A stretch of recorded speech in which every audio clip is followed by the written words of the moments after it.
Ne fais confiance à personne, pas parce que le monde serait entièrement corrompu, mais parce que l'illusion de sécurité que tu places dans les autres est le piège le plus dangereux.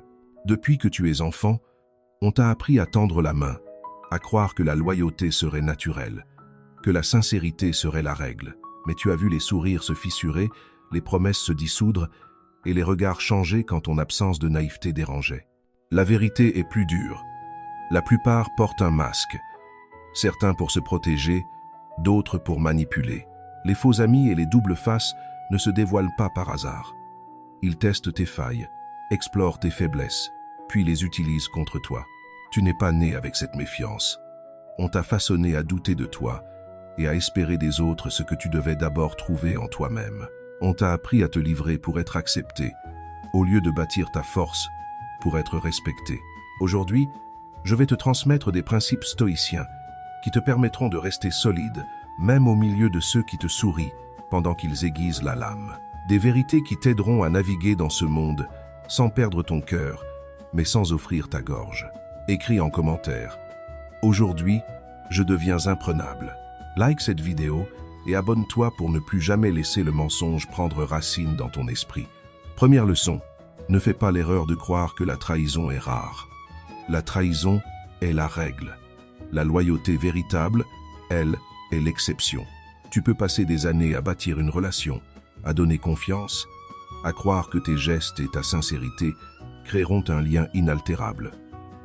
Mais il suffit d'un instant pour que tout bascule, et cet instant ne te surprend que parce que tu as refusé de voir ce qui était là depuis le début.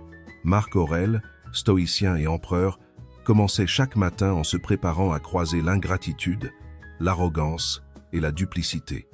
Ce n'était pas un signe d'amertume, mais un acte de lucidité. En te rappelant que le monde est traversé par l'ombre autant que par la lumière, tu désarmes le choc et tu protèges ton cœur avant même que la blessure n'arrive. Depuis ton enfance, on t'a appris à croire au meilleur des autres. On t'a enseigné à tendre la main, à faire confiance d'abord et à douter ensuite. Mais ce programme t'a laissé vulnérable. La société aime les âmes ouvertes parce qu'elles sont faciles à manipuler. On te répète que tout le monde est gentil au fond. Mais au fond de quoi? La gentillesse que tu crois voir n'est souvent qu'une façade polie, un masque que l'on porte pour naviguer dans un monde où montrer ses véritables intentions serait trop dangereux. Les hommes ne changent pas profondément parce que tu les aimes ou que tu crois en eux. Ils se révèlent simplement avec le temps et les circonstances. Et parfois, ce qu'ils révèlent n'a rien à voir avec ce que tu espérais. Le danger ne vient pas seulement de la nature des autres. Il vient aussi de ton besoin désespéré d'espérer. Tu veux croire que certaines personnes sont incapables de te nuire, que leurs sourires sont sincères, que leurs promesses sont solides. Et c'est ce besoin qui t'aveugle. Il te pousse à minimiser les signaux faibles. Cette remarque qui semblait anodine, mais qui cachait un mépris. Ce changement dans le ton de leur voix, cette joie subtile lorsqu'un revers te frappe. Tu vois ces signes, mais tu les ignores, parce que les voir obligerait à affronter la vérité. Cette personne n'est pas ce que tu croyais, et l'être humain préfère souvent protéger son illusion plutôt que de faire face à une réalité inconfortable. Le stoïcisme te libère de cette dépendance affective. Il t'enseigne que la majorité des gens agissent par intérêt et que l'intérêt est changeant par nature. Aujourd'hui, quelqu'un peut avoir tout à gagner à t'aider, et demain, tout à gagner à t'écraser. Ce n'est pas toujours de la malveillance, c'est simplement la mécanique humaine. Mais si tu te lies aux autres en oubliant cette règle, tu deviens une cible mouvante, offerte aux fluctuations de leurs besoins. Épictète le résumait avec force. Si tu veux être invincible, ne lutte pas là où les autres ont pouvoir sur toi. Et le pouvoir le plus grand qu'ils peuvent avoir sur toi, c'est ton attachement émotionnel, aveugle et sans garde-fou. Voir la nature humaine avec lucidité ne veut pas dire tomber dans le mépris. Cela signifie simplement la voir telle qu'elle est, sans phare. Tu ne te mets pas en colère contre le feu parce qu'il brûle. Tu apprends à t'en approcher avec précaution. Tu ne cries pas à l'injustice parce qu'un serpent mord. Tu reconnais que mordre est sa nature. De la même manière, il n'y a rien de personnel dans certaines trahisons. Elles ne sont pas toujours dirigées contre toi. Elles sont simplement le reflet d'une nature qui agit selon ses lois. Le stoïcien ne gaspille pas son énergie à haïr ce qu'il ne peut changer. Il investit son énergie dans ce qu'il peut prévoir et maîtriser. Alors, comment appliquer cela dans ta vie? Commence par observer, non pas les paroles, mais les actes. Les paroles sont légères, elles s'envolent avec le vent, elles sont façonnées pour séduire. Les actes, eux, sont lourds, ils laissent des traces, et ils trahissent toujours les intentions véritables. Pendant une semaine, choisis 3 personnes autour de toi et deviens témoin silencieux. Observe. Te soutiennent-elles quand il n'y a rien à gagner? Parlent-elles de toi de la même manière en ta présence et en ton absence? Écoutent-elles vraiment ce que tu dis? Ou attendent-elles seulement que tu te taises pour placer leurs mots? Ces observations, mises bout à bout, forment une radiographie précise de leur loyauté. Et souvent, tu verras que ton instinct te parlait déjà, mais que tu ne voulais pas l'entendre. Cette lucidité ne te condamne pas à vivre seul, au contraire. Elle te permet d'aimer avec discernement, de t'ouvrir avec mesure, de donner avec sagesse. Car le piège, après une trahison, c'est de tomber dans l'autre extrême, se fermer complètement, devenir froid, cynique, incapable de confiance. Le stoïcien refuse ce piège. Il sait que vivre sans aucun lien, c'est mourir à petit feu. Mais il sait aussi que donner tout son cœur à la légère, c'est se condamner à le voir piétiner. Il marche donc au milieu, dans cette tension juste où l'on reste ouvert, mais vigilant, bienveillant, mais lucide. Et voici le retournement le plus puissant. Tu crois que la méfiance est un signe de peur, mais en réalité, la vigilance est un signe de puissance. Les naïfs se font toujours surprendre parce qu'ils croient que le danger est l'exception. Les lucides, eux, ne sont pas surpris. Ils accueillent les alliances avec reconnaissance, mais ils savent qu'aucune alliance humaine n'est éternelle. Ils vivent en paix avec cette vérité, et c'est ce qui les rend imprenables. Écris ceci en toi comme un ancrage. Juge toujours par les actes, jamais par les mots. Les mots sont l'ombre, les actes sont la substance. C'est cette règle simple qui te permettra de traverser les mensonges sans être atteint, de regarder les faux sans les craindre et de marcher au milieu des hypocrites sans leur offrir la clé de ta forteresse intérieure. Leçon 2. Garde une partie de ton âme hors de portée. Ne livre jamais toute ton âme, car tout ce que tu révèles devient une arme potentielle dans les mains de celui qui t'écoute. Même l'ami le plus sincère aujourd'hui peut devenir, demain, celui qui te regarde avec des yeux changés. Les relations humaines ne sont pas figées. Elles évoluent, se transforment, parfois se brisent. Et ce qui fut un lien de confiance peut se retourner en champ de bataille. Les mots que tu as offerts hier peuvent être les balles qu'on tirera sur toi demain. Le stoïcien ne confond pas la transparence avec la vertu. Dire tout ce que l'on pense n'est pas un signe de courage, mais souvent un signe de besoin d'être approuvé, reconnu, compris. Or, ce besoin est une faiblesse exploitable.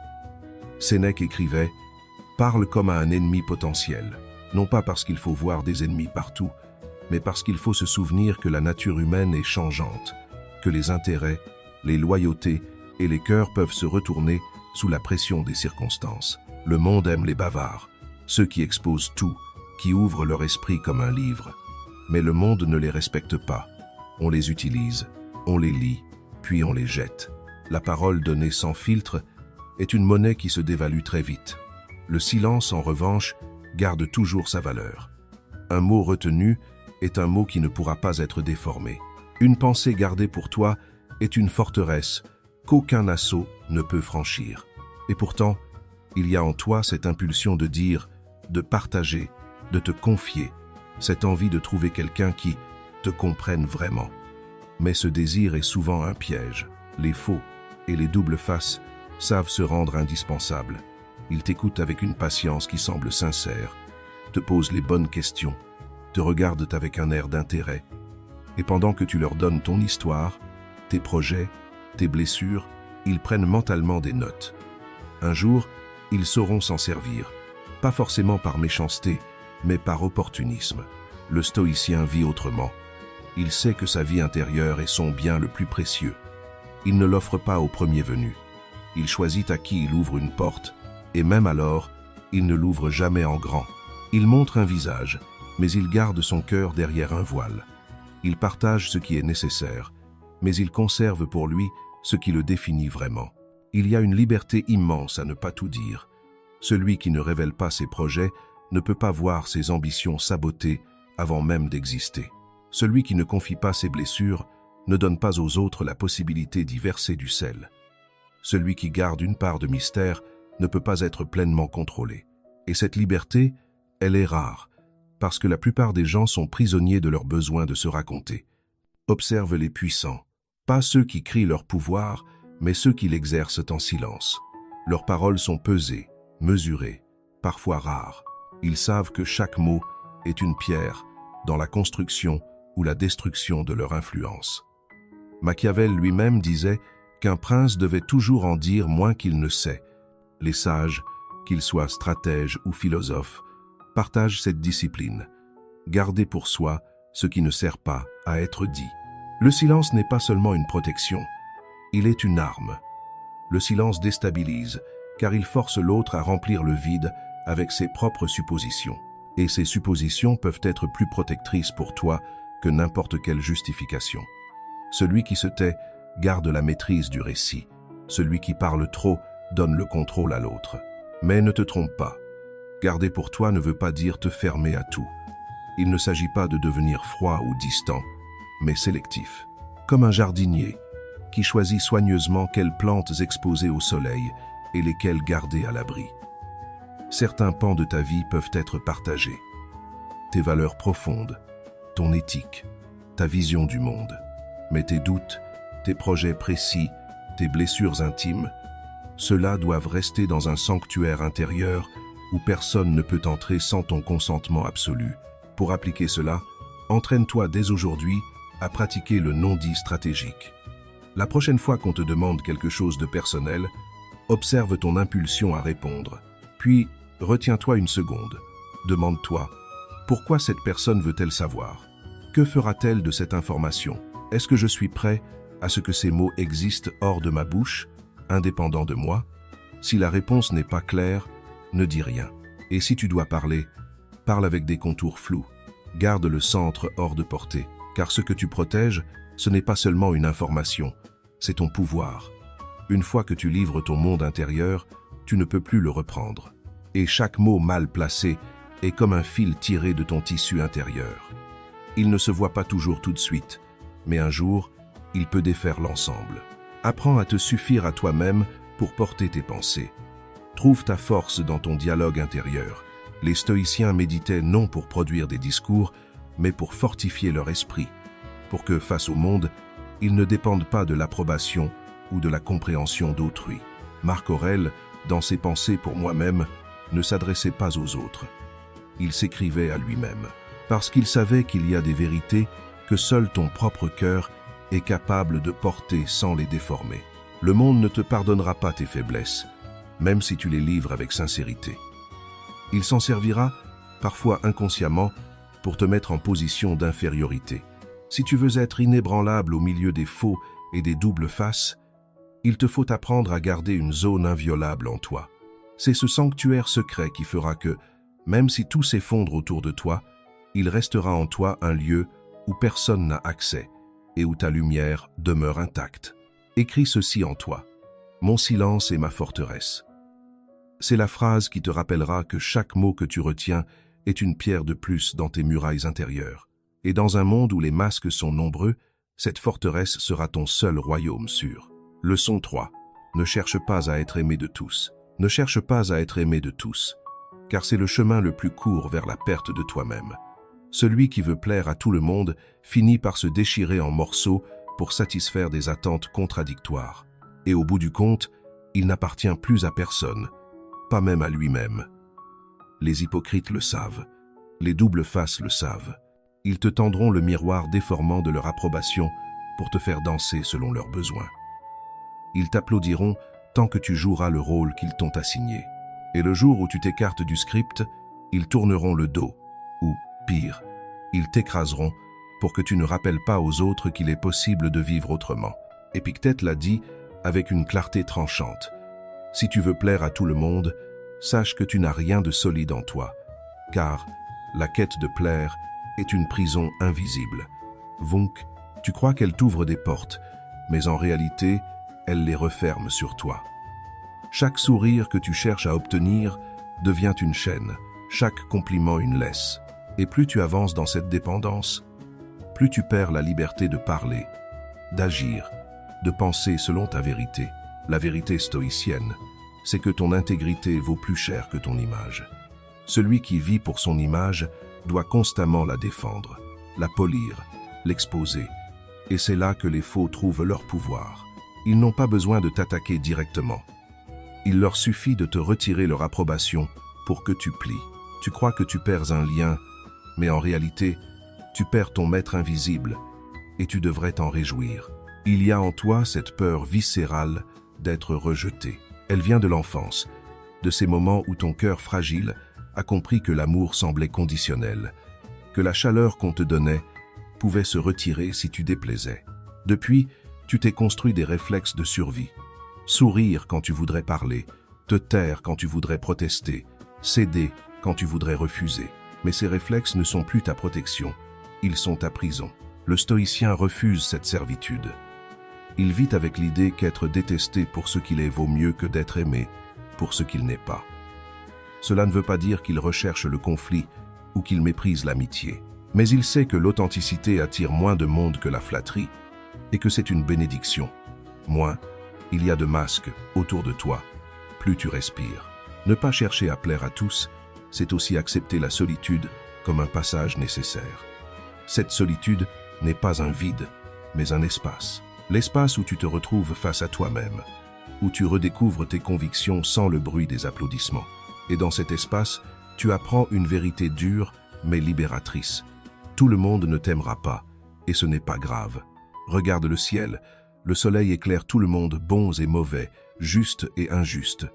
Et pourtant, certains maudissent sa chaleur, d'autres le fuient pour son éclat. Ce n'est pas parce que tu fais le bien que tu seras aimé.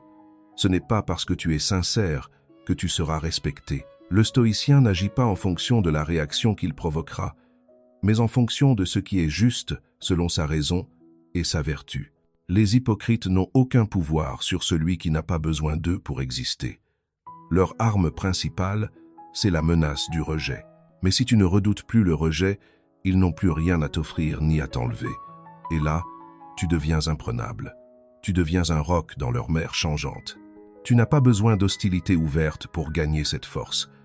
Tu as juste besoin de te rappeler chaque jour que ton devoir n'est pas de plaire, mais de rester aligné.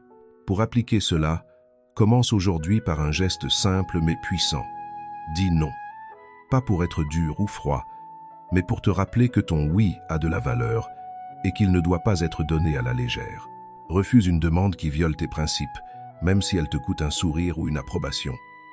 Retiens-toi de corriger ton comportement pour paraître plus acceptable et observe comment tu te sens. Au début, ce sera inconfortable. Mais peu à peu, tu verras que tu respires mieux quand tu n'essaies pas de rétrécir pour entrer dans les attentes des autres. Être stoïcien face aux faux et aux doubles faces, c'est comprendre que leur pouvoir vient de ton désir d'être aimé d'eux. Coupe ce désir, et tu coupes la chaîne. Et chaque fois que tu sens monter en toi cette peur de déplaire, rappelle-toi, elle n'est qu'un reste de l'ancien toi, celui qui croyait qu'il devait être choisi pour avoir de la valeur. L'homme nouveau, lui, sait que sa valeur est intérieure, inaliénable, qu'elle ne dépend pas de la clameur ou du silence de la foule. Écris en toi cette phrase comme un serment: je choisis le respect, pas la popularité. Elle deviendra le rappel que la lumière authentique n'a pas besoin de projecteur pour exister, et que ceux qui te voient vraiment viendront à toi sans que tu aies à les courtiser. Leçon 4. Observe plus que tu ne parles. Le monde appartient à ceux qui voient ce que les autres ne remarquent pas. Les hypocrites et les doubles faces ne se trahissent pas toujours par des gestes évidents, mais par des détails fugaces. Un changement d'intonation, un regard trop rapide, un sourire qui dure une fraction de seconde de trop. Celui qui parle sans cesse ne voit pas ses signes, car ses propres mots font trop de bruit. Celui qui écoute et observe, lui, lit dans les fissures du masque.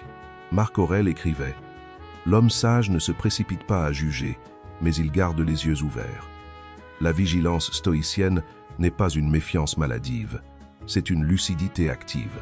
Elle ne consiste pas à soupçonner tout le monde sans raison, mais à rester attentif aux signaux faibles qui révèlent la nature réelle des choses.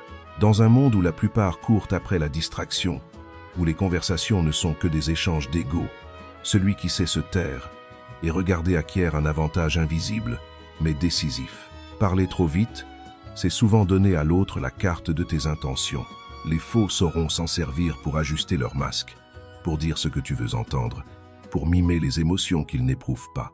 Mais si tu observes d'abord, tu les forces à jouer sans connaître les règles que tu suis. Ton silence les oblige à se dévoiler, car il crée un vide qu'ils chercheront instinctivement à combler. Et dans ce vide, ils laisseront tomber des bribes de vérité qu'ils n'auraient jamais révélées si tu avais saturé l'air de tes propres paroles. Observer, ce n'est pas rester passif, c'est engager tout tes sens dans la lecture du monde. Regarde comment quelqu'un se comporte avec ceux qui ne peuvent rien lui apporter. Note la manière dont une personne parle d'un absent, car tôt ou tard, elle parlera de toi de la même manière. Analyse la cohérence entre ce que l'on dit et ce que l'on fait. La plupart des gens ne savent pas maintenir leur masque très longtemps. Il finit toujours par glisser. Mais il faut être là, attentif, pour voir ce moment. L'observation stoïcienne n'est pas seulement tournée vers les autres, elle est aussi tournée vers toi-même. Car parfois, ce que tu vois chez autrui n'est que le reflet de tes propres failles. Le jugement rapide t'aveugle, mais l'observation patiente t'éclaire.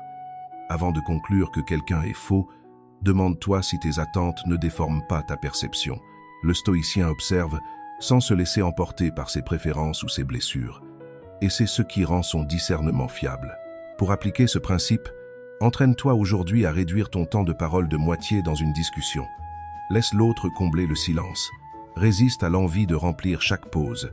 Et pendant ce temps, observe. Ses yeux, ses mains, la tension de ses épaules, la manière dont ses mots changent en fonction de ton regard. Souvent, la vérité se trouve dans ce que les gens ne disent pas, dans leurs hésitations, leurs gestes involontaires. Les hypocrites prospèrent dans le bruit et la précipitation. Ils détestent la lenteur, car elle met à nu les contradictions. Quand tu observes plus que tu ne parles, tu deviens une énigme pour eux. Ils ne savent pas ce que tu as vu, ce que tu as compris, ni ce que tu prépares. Tu deviens imprévisible, et donc dangereux pour leur jeu. Retiens ceci. Chaque mot que tu retiens est un espace de plus pour voir clair. Et chaque détail que tu captes renforce ta capacité à choisir qui mérite ton attention et qui mérite ton éloignement. Ce n'est pas en parlant que tu découvriras la vérité sur les autres, c'est en les laissant parler assez longtemps pour qu'ils se révèlent. Écris en toi cette phrase. Je regarde avant de juger. Elle te rappellera que l'œil lucide est plus fort que la langue rapide et que dans un monde de masques, celui qui observe vraiment détient déjà la victoire. Leçon 5. Ne te fie pas aux paroles qui flattent. La flatterie est le poison le plus doux. Elle ne brûle pas la gorge, elle caresse l'ego. Et c'est justement pour cela qu'elle est si dangereuse. Les hypocrites et les doubles faces l'utilisent comme une clé pour ouvrir ta vigilance. Ils te disent ce que tu veux entendre, non pour t'honorer, mais pour t'endormir. Le jour où tu crois qu'ils t'admirent sincèrement, tu leur ouvres les portes de ton esprit, et c'est alors que leur véritable travail commence. Épictète avertissait. Si quelqu'un te loue, méfie-toi de lui comme d'un ennemi. Ces mots peuvent sembler extrêmes, mais ils sont un rempart contre le piège le plus ancien. L'orgueil. La flatterie s'attaque à ta soif de reconnaissance, à ce besoin secret d'être validé. Et plus ce besoin est grand, plus tu es facile à manipuler. Les faux n'attaquent pas toujours de front. Ils savent qu'un coup direct réveille la défense. Alors ils avancent masqués, t'enveloppant d'éloges, te donnant l'impression d'être compris, exceptionnel, unique. Mais chaque compliment est un fil invisible qu'ils attachent autour de toi. Et quand ces fils sont assez nombreux, ils n'ont plus qu'à tirer pour te diriger. Le stoïcien ne se laisse pas enivrer par la louange. Il l'entend comme on entend le vent. Elle passe, elle ne change pas la nature de la pierre. Il se souvient que ce que les autres disent de lui n'ajoute rien à sa valeur et n'en retranche rien non plus. Sa valeur est intérieure, inaltérable, indépendante des voies extérieures. Pour reconnaître la flatterie, observe ce qu'elle accompagne. Un compliment sincère se suffit à lui-même. Une flatterie, elle, est souvent suivie d'une demande, explicite ou implicite. Elle cherche à te placer dans une position où tu hésiteras à dire non. Elle te rend redevable. C'est un piège psychologique subtil. Si tu acceptes l'éloge, tu te sens obligé de donner quelque chose en retour. Ne tombe pas dans ce troc invisible. Apprends à recevoir un compliment avec gratitude, mais sans attache. Réponds par un simple merci et reprends ton chemin. Ne te sens pas tenu de répondre par une faveur, une confession ou une ouverture inutile. Et surtout, observe si les paroles flatteuses sont cohérentes avec les actes, car les hypocrites savent manier les mots comme des miroirs. Ils reflètent ce que tu veux voir, mais derrière, il n'y a rien.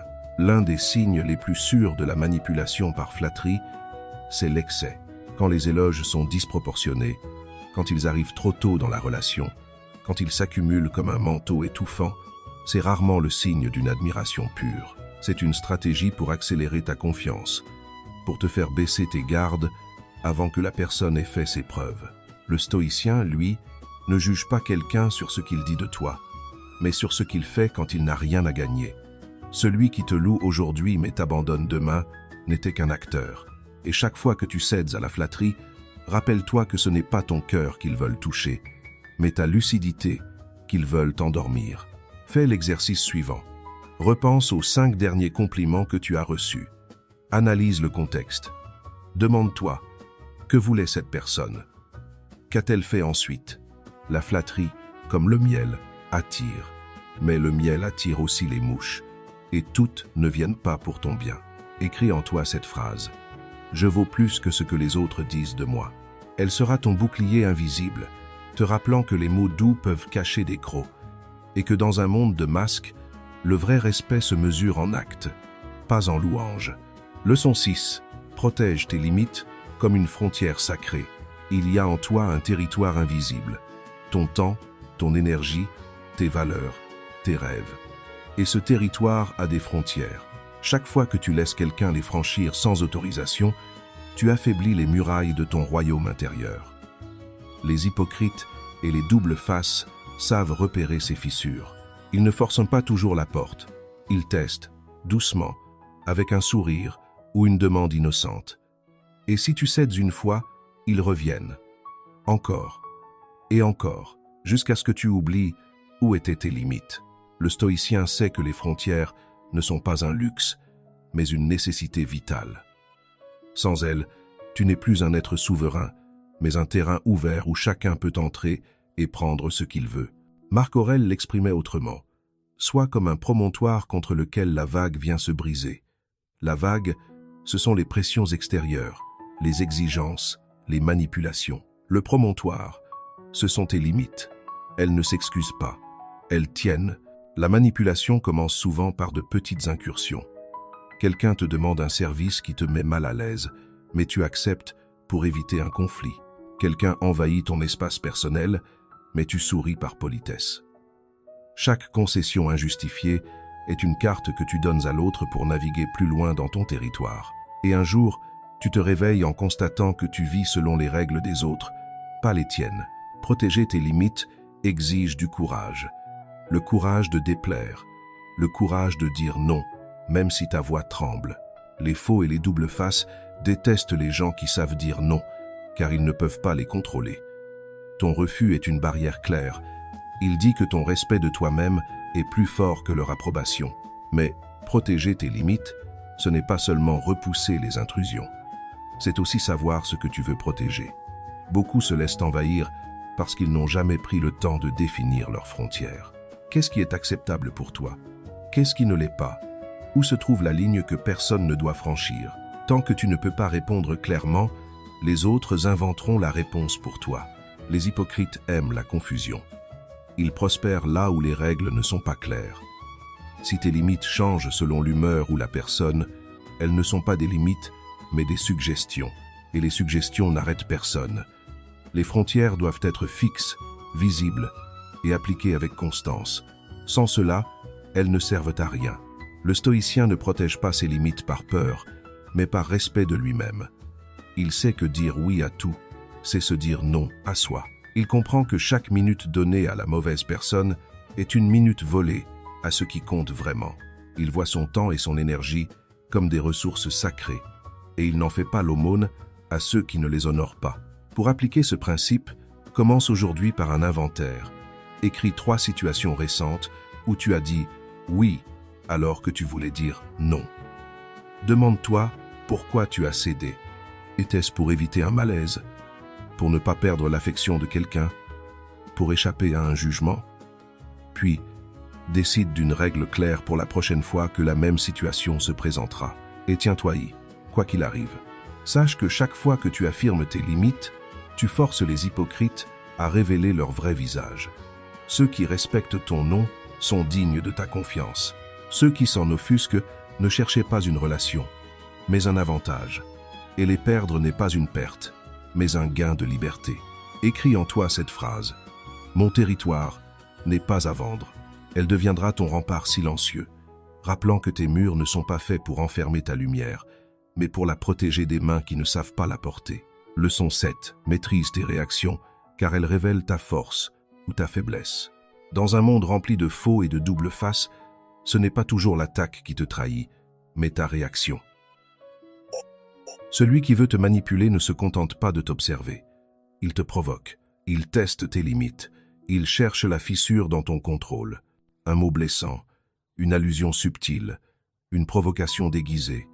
Et s'il parvient à te faire réagir comme il l'a prévu, il sait exactement où appuyer la prochaine fois. Les hypocrites ne sont pas seulement des menteurs, ce sont des lecteurs d'âme. Ils étudient tes gestes, ton ton, ton regard, pour deviner ce qui te fait perdre pied. Et chaque réaction impulsive que tu leur offres est un aveu. Voilà ce qui me touche, voilà où me blesser. Plus tu t'agites, plus tu leur donnes une carte détaillée de tes vulnérabilités. Le stoïcien, lui, ne joue pas ce jeu. Il sait que l'émotion incontrôlée est une offrande au pouvoir de l'autre. Il comprend que celui qui garde son calme tient la partie. Épictète enseignait, ce ne sont pas les choses elles-mêmes qui troublent les hommes, mais l'opinion qu'ils s'en font. Celui qui domine ses réactions domine le scénario. La maîtrise de soi n'est pas froideur, c'est souveraineté. Cela ne signifie pas étouffer ses émotions, mais décider consciemment quand, comment et à qui les montrer. C'est choisir de ne pas donner à un ennemi le plaisir de voir son effet sur toi. C'est garder le contrôle du rythme, de la direction, de la narration. Les provocateurs prospèrent dans la réactivité. Ils veulent t'entraîner dans leur chaos, te pousser à commettre l'erreur qui justifiera leur mensonge. Ne leur donne jamais ce cadeau. Si quelqu'un te cherche, ne réponds pas tout de suite. Laisse un silence s'installer. Respire. Ce silence n'est pas une fuite, c'est une démonstration de force. Car dans le silence, ils se demandent « As-tu compris leur jeu? Prépares-tu une réponse plus grande ?» Maîtriser tes réactions, c'est aussi refuser de te laisser entraîner par la flatterie, par la peur ou par la colère. Les doubles faces savent se montrer charmants quand ils ont besoin de toi et glacial quand ils ne t'ont plus d'utilité. Si tes émotions suivent leur rythme, tu deviens leur marionnette. Mais si tu restes constant, ils perdent leur emprise. Le stoïcien ne se précipite pas dans les explications. Il ne justifie pas chaque geste. Il agit avec intention et laisse les autres interpréter comme ils veulent. Cette ambiguïté volontaire est une armure. Elle empêche l'autre de prévoir ton prochain mouvement. Et dans un monde où tout le monde s'expose trop, ne pas se livrer devient une forme de pouvoir pur. Pour appliquer cela, entraîne-toi à différer ta réponse dans les moments de tension. Quand quelqu'un t'attaque verbalement, ne réponds pas dans la seconde. Compte mentalement jusqu'à 3. Regarde la personne, puis détourne le regard comme si ces mots ne méritaient pas toute ton attention. Ce simple geste renverse la dynamique. C'est toi qui choisis le moment de réagir, et non l'autre qui le dicte. Sache que celui qui ne contrôle pas ses réactions vit au rythme des intentions des autres. Celui qui les maîtrise devient maître de son propre temps et de son espace intérieur. Et cette maîtrise n'est pas seulement une arme contre les faux, c'est une victoire sur soi. Écris en toi cette phrase « Ma réaction m'appartient ». Elle te rappellera que chaque émotion est une énergie et que cette énergie doit être investie là où elle te renforce, non là où elle t'affaiblit. Dans un monde où tant cherchent à lire et à manipuler les âmes, celui qui garde ses réactions est celui qu'on ne peut jamais posséder. Leçon 8. Ne révèle pas tes véritables faiblesses. Les faux et les doubles faces n'ont pas besoin de te frapper fort pour te détruire. Ils n'ont qu'à connaître l'endroit exact où frapper. Et cet endroit, c'est toi qui le leur donnes lorsque tu parles trop, lorsque tu crois à tort qu'une oreille attentive est forcément un cœur bienveillant. Les manipulateurs savent t'écouter, ils savent te laisser vider ton sac, te pousser à te confier, à livrer les détails les plus intimes de ta peur, de ta honte, de tes blessures. Et pendant que tu crois trouver un allié, tu as en réalité mis ton arsenal entre leurs mains. Le stoïcien ne confond pas proximité et permission. Il sait que même les liens solides peuvent se briser et qu'une parole donnée aujourd'hui peut être utilisée contre toi demain. Épictète le résumait ainsi: « Ce qui dépend de toi, garde-le en toi. » Tes véritables faiblesses, celles qui te feraient chanceler si elles étaient exposées, ne doivent jamais sortir de ton cercle intérieur. Et ce cercle peut être si restreint qu'il ne contient parfois que toi seul. Réfléchis. Combien de fois as-tu vu une personne changer soudainement d'attitude après avoir appris quelque chose de sensible à ton sujet? Les hypocrites sont comme des joueurs d'échecs. Chaque information est une pièce qu'ils placent pour préparer le coup final. Ils ne te frappent pas toujours immédiatement. Parfois, ils attendent le moment exact où cette faiblesse pourra servir leurs intérêts. Ne pas révéler tes véritables faiblesses, ce n'est pas vivre dans la paranoïa. C'est comprendre que tout le monde ne mérite pas un accès complet à ton âme. La compassion, l'écoute, la proximité peuvent être sincères, mais elles doivent être testées avant d'être pleinement honorées. Car la vérité est que même les bonnes intentions peuvent se déformer sous la pression de la peur, de la jalousie ou de l'intérêt personnel. Le stoïcien sait transformer ses vulnérabilités en zones fortifiées. Cela ne veut pas dire nier ses blessures, mais les travailler en silence, jusqu'à ce qu'elles cessent d'être des points d'attaque. Ce qui t'a brisé hier ne doit pas rester une fissure ouverte.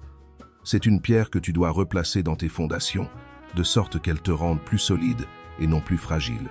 Pour appliquer cela, observe la prochaine fois que tu es tenté de te confier. Pose-toi 3 questions. Est-ce que cette personne a déjà prouvé qu'elle sait garder une parole? A-t-elle un intérêt direct ou indirect à connaître cette information? Si demain notre relation se brisait, pourrais-je vivre en paix en sachant qu'elle détient ce secret? Si la réponse est floue, retiens tes mots.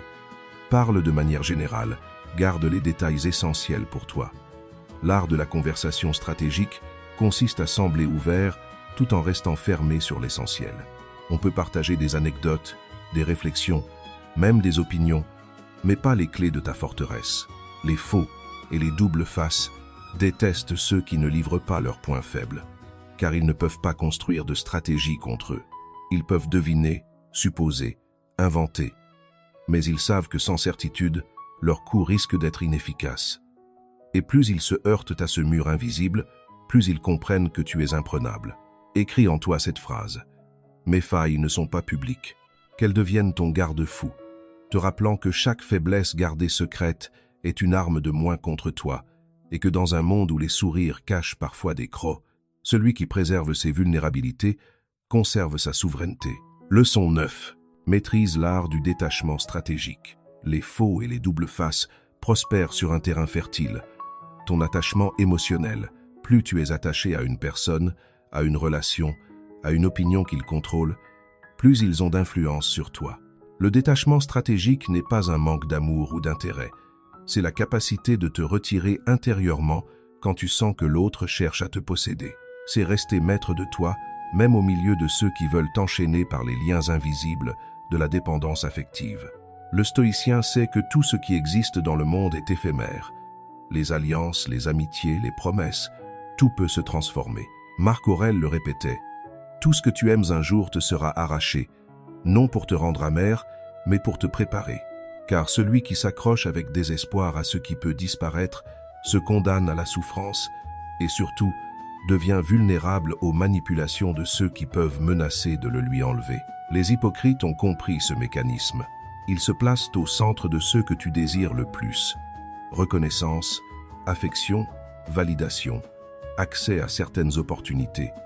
Puis ils conditionnent l'accès à ces choses à ta soumission silencieuse. Si tu n'es pas détaché, tu acceptes des compromis que tu n'aurais jamais tolérés uniquement par peur de perdre. Mais si tu as appris à te détacher, leur pouvoir s'effondre, car ils ne peuvent plus rien t'enlever qui t'appartienne vraiment. Le détachement stratégique commence par une vérité simple mais radicale. Rien ni personne ne te définit en dehors de toi-même. Tu peux aimer sans t'attacher au point de perdre ton centre. Tu peux soutenir sans te rendre indispensable au point de t'épuiser. Tu peux investir dans une relation sans lui remettre les clés de ta paix intérieure. Cette posture ne t'éloigne pas des autres, elle t'en rapproche de manière plus saine, car elle enlève la peur qui pollue les liens. Concrètement, cela signifie que tu dois apprendre à t'évaluer toi-même sans te baser sur les réactions extérieures. Ne te laisse pas élever par les compliments, ni abattre par les critiques. Les deux viennent souvent du même endroit, l'opinion changeante des hommes. En te détachant de ces oscillations, tu entres dans un espace intérieur où personne ne peut t'atteindre sans ton accord. Le stoïcien applique aussi ce principe dans les moments de conflit. Face à une attaque, il ne réagit pas comme si sa vie dépendait de la relation ou de l'opinion de l'autre. Il reste calme, car il sait que se détacher, c'est garder la main sur ses choix.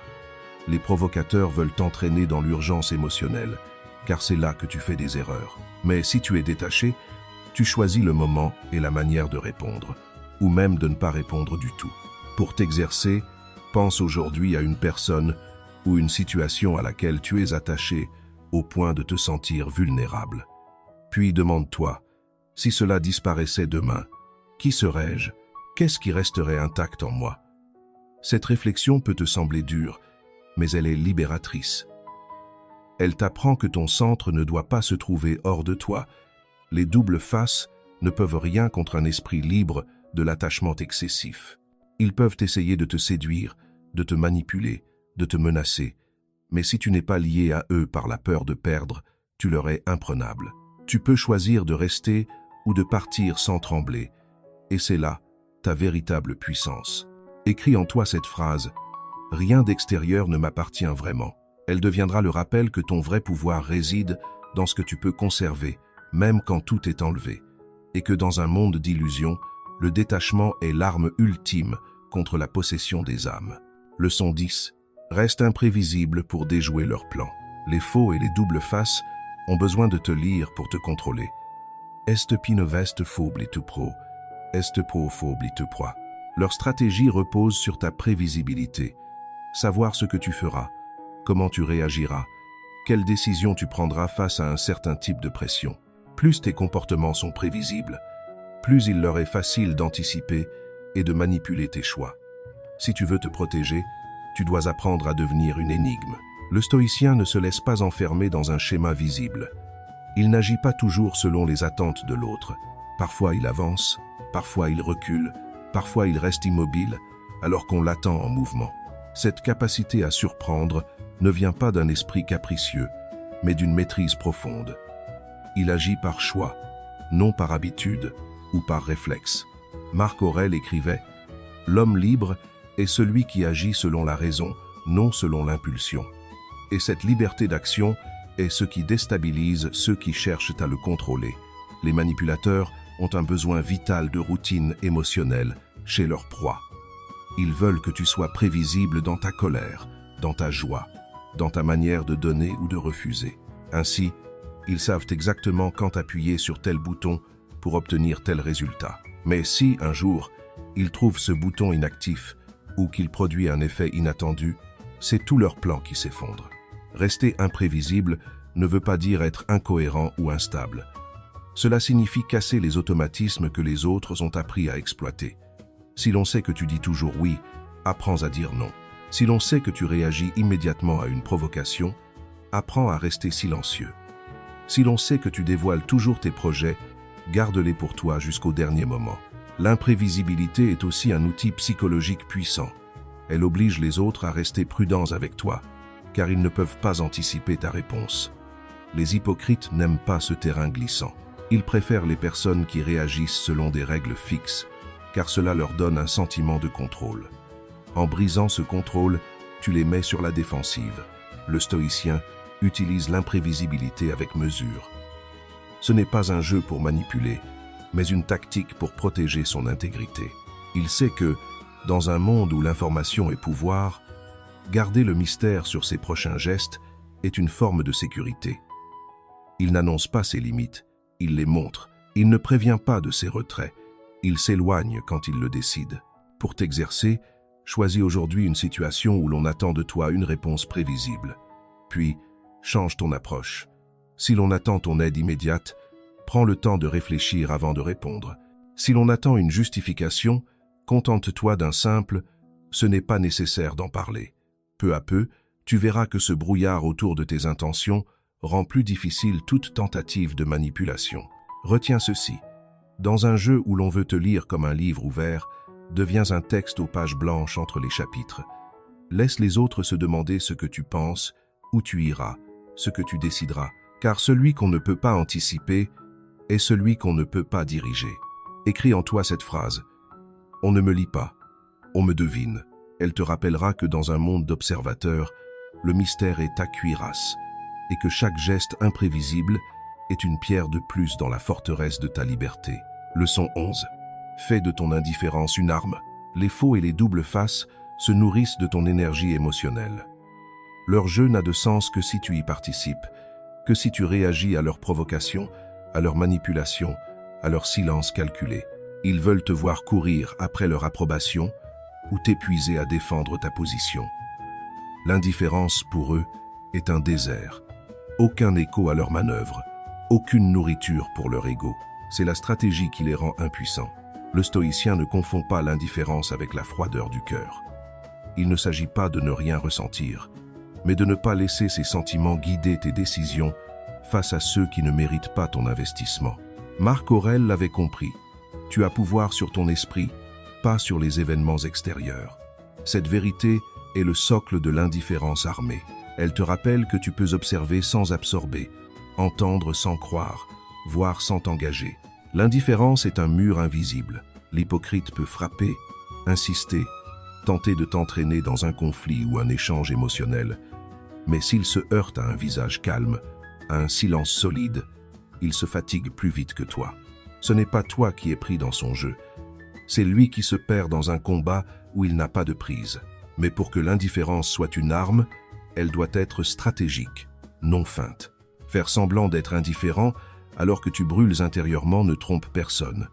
Le corps parle, les yeux parlent, les gestes parlent. Le stoïcien travaille donc d'abord à maîtriser l'intérieur.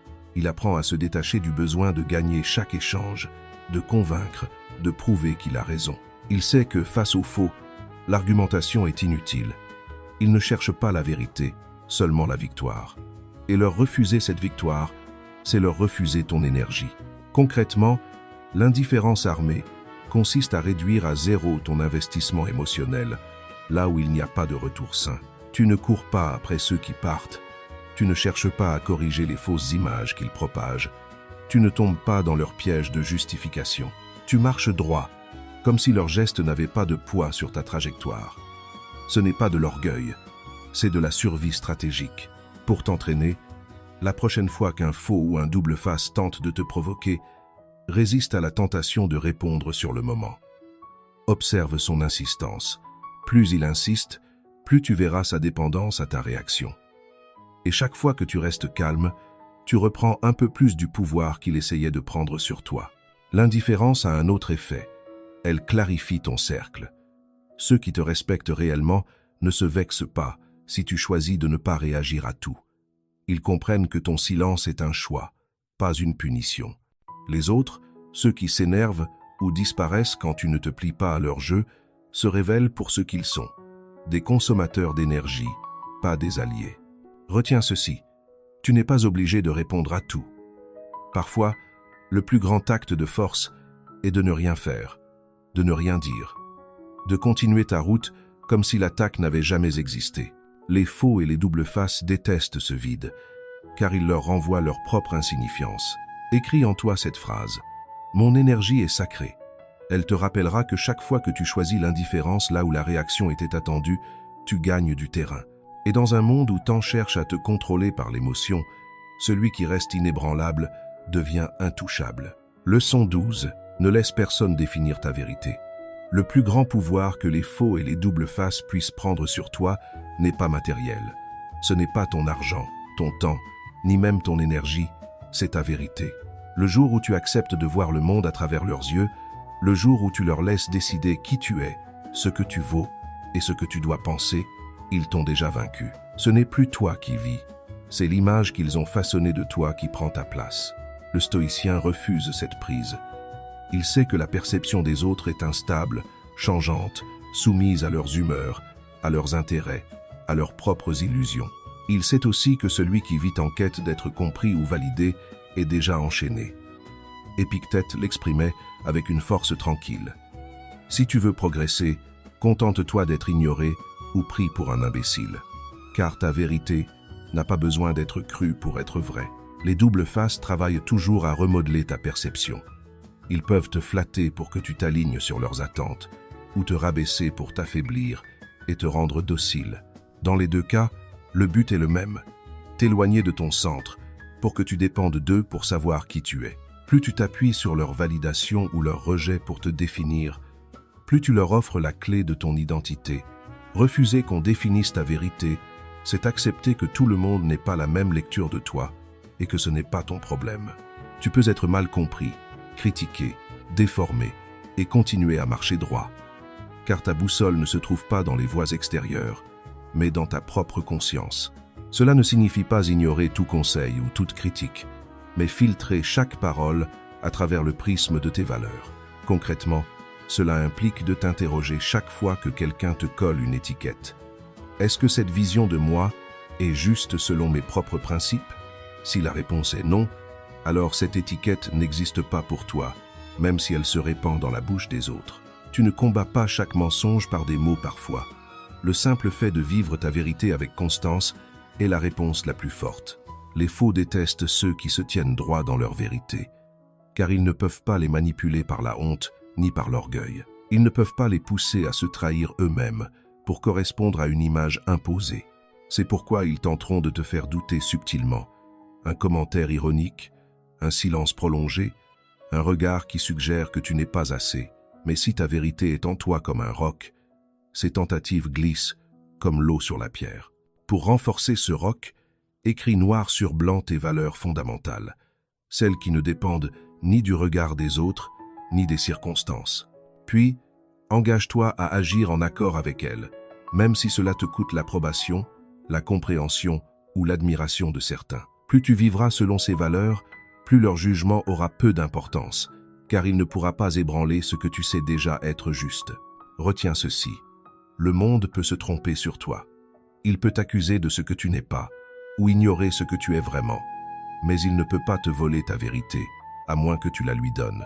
Et cette vérité, c'est à toi de la garder, de la protéger, de l'incarner chaque jour, même en silence.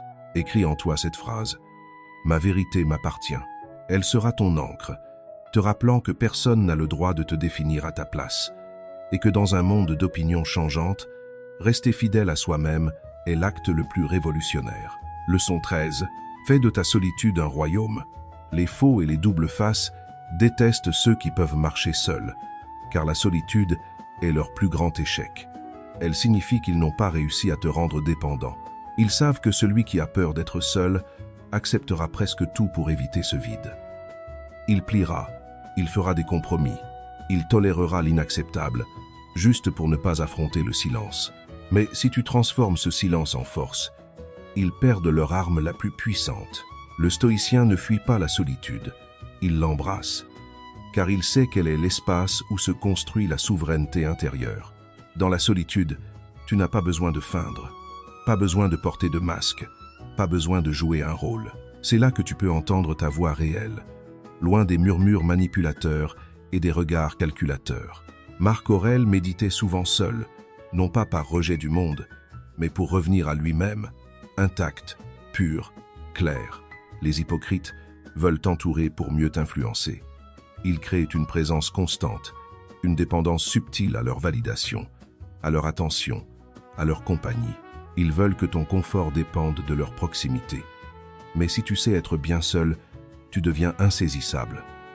Tu n'as plus besoin de courir après ceux qui partent, ni de retenir ceux qui te trahissent. Tu peux fermer la porte et continuer à vivre pleinement. Faire de ta solitude un royaume, c'est apprendre à y trouver de la richesse. Lis, écris, médite. Travaille sur tes projets sans chercher à en parler pour être reconnu. Remplis ton espace de silence choisi, non d'un silence subi. Et peu à peu, tu verras que ce que tu prenais pour un vide est en réalité un territoire fertile où rien, ni personne, ne peut te voler ce que tu construis. Les doubles faces ont peur de ceux qui n'ont pas peur d'être seuls, car ils n'ont aucun levier sur eux. Tu peux être avec eux par choix et non par besoin. Et cette liberté change tout. Tu ne cèdes pas pour sauver une relation. Tu ne te trahis pas pour rester inclus dans un groupe. Tu avances à ton rythme et les bons te rejoignent sans que tu aies à les retenir. Pour cultiver ce royaume, commence par prendre du temps seul chaque jour, même quelques minutes. Éloigne-toi des écrans, des bruits, des opinions des autres. Reste avec toi. Observe comment, au début, l'agitation monte, comme une faim d'attention. Puis, si tu persistes, cette faim se transforme en paix. Et dans cette paix, tu deviens inébranlable. Retiens ceci. La solitude n'est pas un désert, c'est une forteresse. Et plus tu la rends belle, riche et inviolable, plus tu deviens un être que personne ne peut dompter. Écris en toi cette phrase. Je me suffis à moi-même. Car celui qui se suffit à lui-même ne se vend jamais pour un peu de compagnie. Et dans un monde de masques, il marche avec la tête haute, seul s'il le faut, mais toujours libre.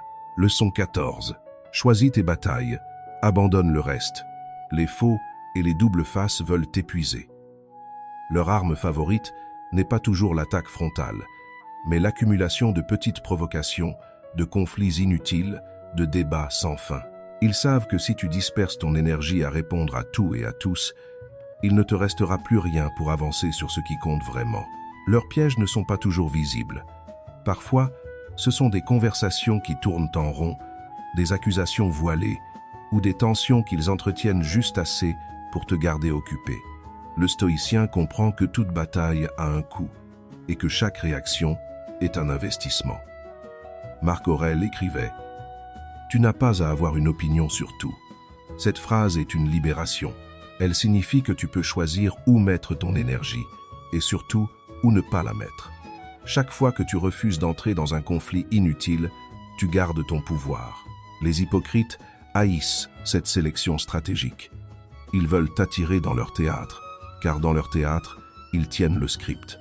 Mais si tu choisis tes batailles, tu refuses de jouer leurs pièces. Tu attends le moment où l'enjeu est réel, où la victoire a du sens. Et là seulement, tu engages ta force avec calme, précision et une énergie concentrée. Concrètement, cela signifie apprendre à laisser passer certaines attaques, non par faiblesse, mais par calcul. Demande-toi à chaque provocation, si je gagne cette bataille, qu'est-ce que cela change vraiment? Si la réponse est rien, alors le silence est ta meilleure arme. Car le silence, face à un provocateur, n'est pas un vide. C'est un miroir qui lui renvoie sa propre insignifiance. Les faux prospèrent dans le bruit et la réactivité. Ils veulent que tu gaspilles tes ressources sur des fronts secondaires, pendant qu'ils avancent ailleurs. Mais si tu refuses de te disperser, si tu concentres ton énergie sur tes vrais objectifs, ils se retrouvent désarmés. Ils voient que tu ne réponds pas à leur jeu, que tu ne viens pas sur leur terrain, et ils perdent l'avantage. Le stoïcien ne fuit pas les combats qui comptent. Il sait se lever quand ses valeurs ou ses proches sont menacés. Mais il sait aussi se détourner de tout ce qui ne mérite pas son souffle. Cette discipline n'est pas un manque de courage, c'est la maîtrise suprême. Savoir que ton énergie est précieuse et qu'elle ne doit pas être dilapidée dans des guerres qui ne mènent nulle part. Retiens ceci. Celui qui se bat pour tout finit par ne plus avoir de force pour ce qui compte. Celui qui choisit ses batailles gagne les guerres qui façonnent vraiment sa vie. Écris en toi cette phrase. Mon énergie ne se gaspille pas. Elle te rappellera que dans un monde où l'on te tend 1000 pièges pour t'épuiser, ta sélection est ton pouvoir et ton silence, ta victoire. Leçon 15. Reste toujours plus grand que l'offense. Les faux et les doubles faces vivent de la réaction qu'ils provoquent. Leur but n'est pas seulement de te nuire, mais de t'entraîner dans un état où tu perds ta grandeur, où tu deviens leur égal dans la mesquinerie, la colère ou la rancune. Ils savent que si tu te laisses rabaisser à leur niveau, tu perdras ton équilibre et avec lui, ta crédibilité. Le stoïcien refuse cette descente. Il sait que l'offense est une invitation à abandonner sa souveraineté intérieure. Épictète l'enseignait avec force. Personne ne peut te blesser sans ton consentement. Cela ne signifie pas que l'offense n'existe pas, mais que c'est toi qui décides si elle pénètre ou non dans ton espace intérieur. Rester plus grand que l'offense, c'est comprendre que répondre avec dignité n'est pas faiblesse, mais force pure. C'est ne pas laisser la colère prendre le contrôle, même quand elle semble justifiée, car la colère ouvre des portes en toi, elle donne accès à ton jugement, à tes décisions, à ta paix. Et une fois ouverte, les manipulateurs s'y engouffrent. Les hypocrites détestent ceux qui restent impassibles face aux attaques. Ils veulent que tu cries, que tu t'énerves, que tu cherches à te justifier, car chaque réaction émotionnelle est une victoire pour eux. Mais si tu leur réponds par un calme implacable, tu brises leur mécanisme. Ils frappent dans le vide, et dans ce vide, ils s'épuisent. Concrètement, cela signifie apprendre à respirer dans l'instant où l'offense te touche. Ne réponds pas dans le feu de l'émotion, mais une distance. Dis-toi, ceci n'est pas mon centre. Laisse l'autre porter le poids de ses propres paroles, tandis que tu restes sur ton socle. La dignité silencieuse a un effet corrosif sur la mesquinerie. Elle révèle la petitesse de l'autre sans que tu aies à dire un mot. Rester plus grand que l'offense, ce n'est pas pardonner naïvement ni tout accepter. C'est agir à partir d'un espace de clarté, non de réaction. C'est choisir les moments où tu réponds et la manière dont tu le fais, afin que chaque parole, chaque geste serve ton intégrité au lieu de la trahir. Retiens ceci, celui qui reste debout pendant la tempête inspire plus de respect que celui qui crie contre le vent. Les faux et les doubles faces cherchent à t'arracher à toi-même. Refuse-leur ce plaisir. Reste grand, reste calme, reste maître. Écris en toi cette phrase. Je suis plus grand que l'offense. Elle deviendra ton encre, dans les moments où la provocation frappe, te rappelant que ta vraie victoire n'est pas d'écraser l'autre, mais de rester intacte. Tu viens d'entendre des vérités que beaucoup préfèrent ignorer, parce qu'elles dérangent, parce qu'elles forcent à regarder le monde et les hommes sans le voile confortable de l'illusion. Les faux et les doubles faces existent et ils ne disparaîtront pas. Mais, avec ces leçons, tu sais maintenant comment marcher parmi eux sans leur offrir ton cœur, ta paix ou ta liberté. Le stoïcisme n'est pas une armure froide qui t'empêche d'aimer. C'est une discipline intérieure qui t'empêche de te perdre. C'est l'art de choisir à qui tu ouvres tes portes, de garder tes limites inviolables, de parler avec intention et de te taire avec puissance. C'est savoir que ta valeur ne dépend pas de l'approbation, que ton énergie est précieuse, que ton silence peut être plus tranchant qu'une réponse, et que ta solitude peut être un royaume. Le monde te testera, les masques tomberont, certains viendront avec des louanges, d'autres avec des attaques. Mais si tu es solide à l'intérieur, aucun vent extérieur ne pourra te renverser. Tu es le gardien de ta vérité, tu es le souverain de ton territoire intérieur. Et chaque jour où tu choisis la lucidité plutôt que l'illusion, tu rends leur jeu inutile. Ne cherche pas à convaincre tout le monde. Ne cherche pas à exposer les faux pour que chacun le voie. Marche simplement dans ta vérité et laisse tes actes parler. Les bons te reconnaîtront, les autres s'éloigneront. Et toi, tu resteras debout, libre et intact. Alors aujourd'hui, écris-le en commentaire pour sceller ton engagement. Je deviens imprenable. Et si ces paroles ont réveillé quelque chose en toi, abonne-toi, car ici, chaque mot est une pierre dans la construction de ton fort intérieur. Partage cette vidéo à une personne qui a besoin d'ouvrir les yeux, car protéger son âme est la première étape vers la vraie liberté. Rappelle-toi, dans un monde de masques, celui qui garde son cœur lucide est déjà invincible.